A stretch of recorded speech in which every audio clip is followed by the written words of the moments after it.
Hello friends आमी जिलानी और आपनारा देखছেন আপনাদের প্রিয় channel YouTube master Jilani. Friends যারা স্মার্টফোন ব্যবহার করেন তাদের জন্য কিন্তু এই ভিডিওটা বহুত গুরুত্বপূর্ণ, কোনো স্কিপ করবেন না, সম্পূর্ণ ভিডিওটা দেখে যান। আজকে আমি দেখাম হোয়াটসঅ্যাপের অটো ডাউনলোড কিভাবে বন্ধ করবেন। বন্ধুরা আমরা কিন্তু হোয়াটসঅ্যাপের বিভিন্ন গ্রুপের মধ্যে কিন্তু আমরা থাকি, ওই গ্রুপত কিন্তু বহুতজনাই কি করে ফটো ভিডিও ডকুমেন্টস কিন্তু সেন্ড করে, আগে কি হয়ে যায় যেটা আগে দরকার হয় না মানে ওরাও কিন্তু অটোমেটিক ডাউনলোড হয়ে যায়। আর বহু সময় দেখা যায় আগে অন্য কোনো ফ্রেন্ড আগে যে কোনো একটা বস্তু যদি সেন্ড করে ফটো হোক ভিডিও হোক ওলে কিন্তু আগে অটোমেটিক ডাউনলোড হয়ে যায়, ওটা কিন্তু আগে কোনো ডাউনলোড করা লাগে না, ওটা কিন্তু আগে গ্যালারির মধ্যে ডাউনলোড হয়ে যায়। ওটা আগে কী হয়ে যায় আগে যেটা এমবি বা মেগাবাইট ওটাও কিন্তু খরচ হয়, আর প্লাস যেটা আগে মানে হ্যান্ডসেট যেটা আছে ওটা কিন্তু ফুল হয়ে যায়। তো ফ্রেন্ডস আপনি যদি এই ধরনের কোনো প্রবলেমত পড়ে থাকেন তাহলে কিন্তু সঠিক ভিডিওর মধ্যে ক্লিক করছেন, ভিডিওটা কোনো স্কিপ করবেন না। তো চলেন তাহলে শুরু করি। ফ্রেন্ডস প্রথমে যেটা হোয়াটসঅ্যাপ অফিসিয়াল অ্যাপ আছে অ্যাপটা ওপেন করা লাগবে, চলেন তাহলে অ্যাপটা ওপেন করে দেখে দিয়েছি। বন্ধুরা প্রথমে হোয়াটসঅ্যাপটা ওপেন করে নেবেন, আমার হোয়াটসঅ্যাপটা আমি ওপেন করে নেবেছি। আমি যেভাবে ট্যাপ করবো আপনি কিন্তু সেমভাবে ট্যাপ করবেন। হোয়াটসঅ্যাপটা ওপেন করলাম, হোয়াটসঅ্যাপটা ওপেন করার পরে উপরে একটা 3 ডট বলে একটা অপশান আছে, এটার মধ্যে আমি ক্লিক করলাম। ক্লিক করার পরে সেটিংস বলে আর একটা অপশান আছে, এটার মধ্যে আমি ক্লিক করলাম। ক্লিক করার পরে অল্প স্ক্রল করলাম, স্ক্রল করার পরে একটা অপশান শো করছে স্টোরেজ অ্যান্ড ডাটা,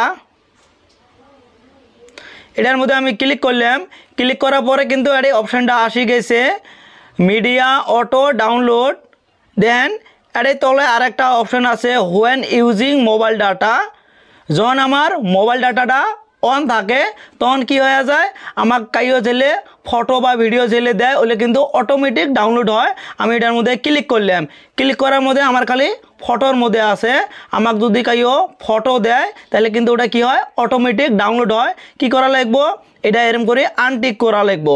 আপনার যদি অডিও ফটো ভিডিও ডকুমেন্ট চারোটায় থাকে, চারোটায় আপনি কি করবেন আনটিক করবেন, টিক করার পরে অকের মধ্যে করে দিবেন। এলা দেখেন এটা কি আছে নো মিডিয়া, এলা আপনার যখন দরকার হবো তখন কিন্তু আপনি ডাউনলোড করে নিবে পাবেন, অটোমেটিক কিন্তু ডাউনলোড হবে নয়।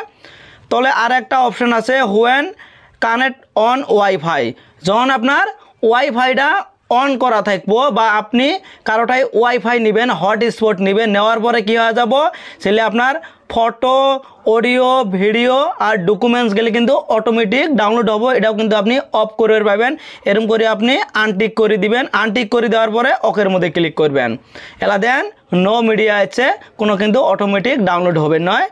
তলে আর একটা অপশান আছে হোয়েন রুমিং, এটা কিন্তু আমার অফ করাই আছে মানে আনটিক করা আছে। আপনার যদি টিক করা থাকে আপনি আনটিক করে দিবেন। হয়তো আপনি ভাববেন যে রুমিং বস্তুটা কি, সাপোজ আপনি একটা স্টেটে সিম বানাইছেন, অন্য একটা স্টেটে যখন যাবেন আলাদা নেটওয়ার্ক পাবো তখন কিন্তু কী হয়ে যাব অটোমেটিক কিন্তু ডাউনলোড হয়ে যাব। এলে যদি আপনার টিক দেওয়া থাকে এটা আপনি কি করবেন আনটিক করে অকের মধ্যে ক্লিক করবেন। তো ফ্রেন্ডস এইভাবে কিন্তু আপনি আনটিক করে দিবেন, আপনার কিন্তু আর কোনো দিনও অটোমেটিক ডাউনলোড হবে না, যখন দরকার হবে তখন কিন্তু আপনি ডাউনলোড করে নেবেন পাবেন। ফ্রেন্ডস ভিডিওটা কেমন হচ্ছে, যদি ভিডিওটা ভালো হয় তাহলে কিন্তু অবশ্যই একটা লাইক করবেন। এর মধ্যে কিন্তু লাইক করতে কোনো টিয়া পয়সা যায় না, যখন আপনারা লাইক করেন তখন ভাবি যে ভিডিওটা বহুত ভালো হয়েছে, সবার পছন্দ হয়েছে, পরবর্তী এছাড়াও ভালো ভিডিও বানানোর চেষ্টা করি। আর ভিডিওটা আপনার ফ্রেন্ডদের সাথে শেয়ার করবেন, ওরা যদি এই ধরনের কোনো প্রবলেমত পড়ে থাকে ওদেরও কিন্তু প্রবলেমটা সলভ হয়ে যাব। আর কমেন্ট করে জানাবেন টিপসটা কেমন হয়েছে, আর সাবস্ক্রাইব করে বেল আইকনটা অন করে দিবেন পরবর্তী এছাড়াও ভালো ভিডিওর নোটিফিকেশন পাওয়ার জন্য।